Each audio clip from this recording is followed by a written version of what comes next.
Oui, voilà. Visualiser, je vais voir.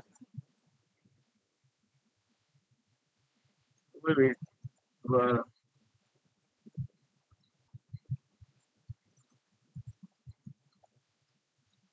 Ok, niveau bas, oui, on lance la tempo. Descendez juste un peu.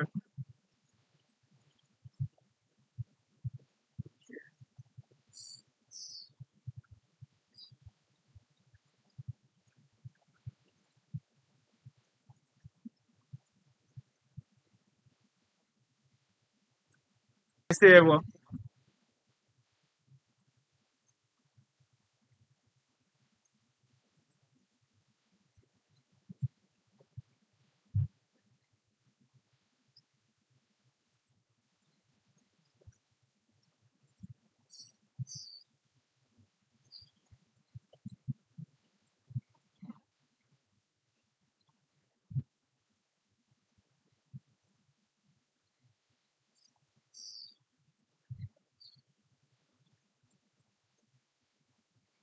Mais regardez, il y a un problème déjà. Regardez, regardez, il y a un problème.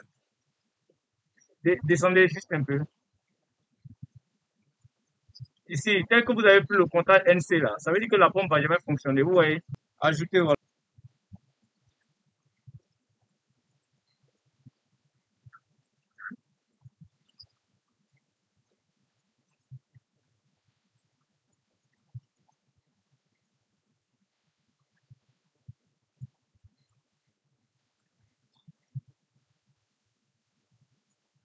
Charger.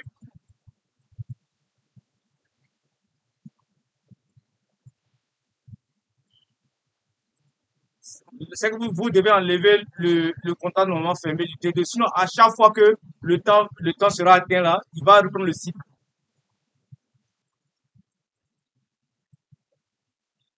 La pompe va démarrer. Vous voyez dans le simulateur, il y a les deux sorties qui sont activées déjà. Voilà. Descendez, descendez juste un peu. Voilà, vous voyez que ça fonctionne bien ici.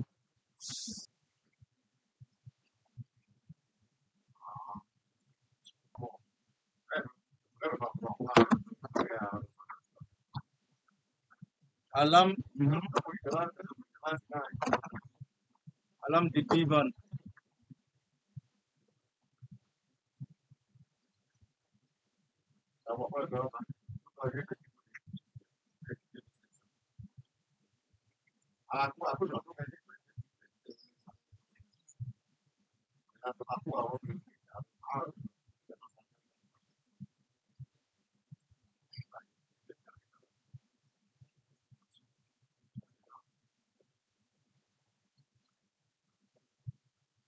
D'accord, je vous explique. Je vous explique. Pour les in, c'est pour seulement les inputs de l'automate. Tous les inputs. Que ça soit les inputs digital ou inputs analogiques. Si par exemple, moi je veux lire une information via une entrée analogique et que je veux déclarer une variable locale, je déclare cette variable en in.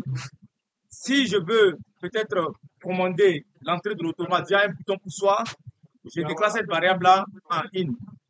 Alors, les sorties physiques de l'automate, que ce soit la sortie digitale ou une sortie analogique, il les déclare en output.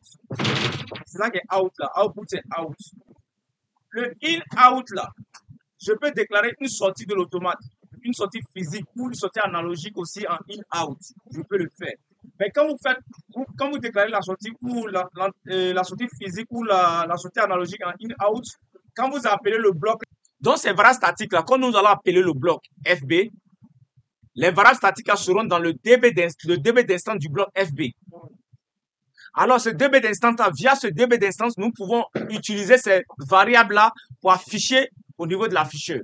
L'importance des variables statiques aussi, ça permet de relayer les informations dans la programmation.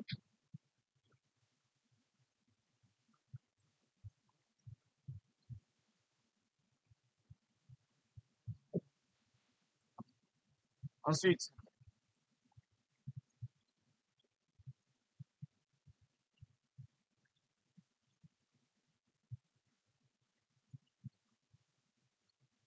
voilà.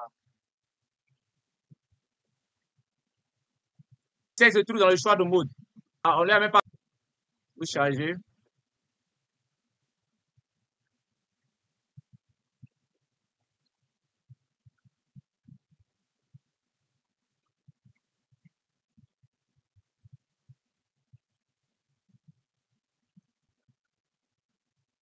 Oui. Non. Voilà.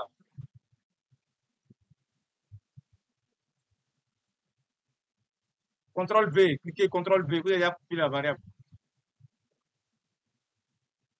Alors, quand il n'y a pas de défaut, vous voyez. Et là, le contact inverse, là, vous voyez là-bas, le NO, il est fermé. Ça veut dire que si on lance la pompe actuellement, ça va démarrer correctement.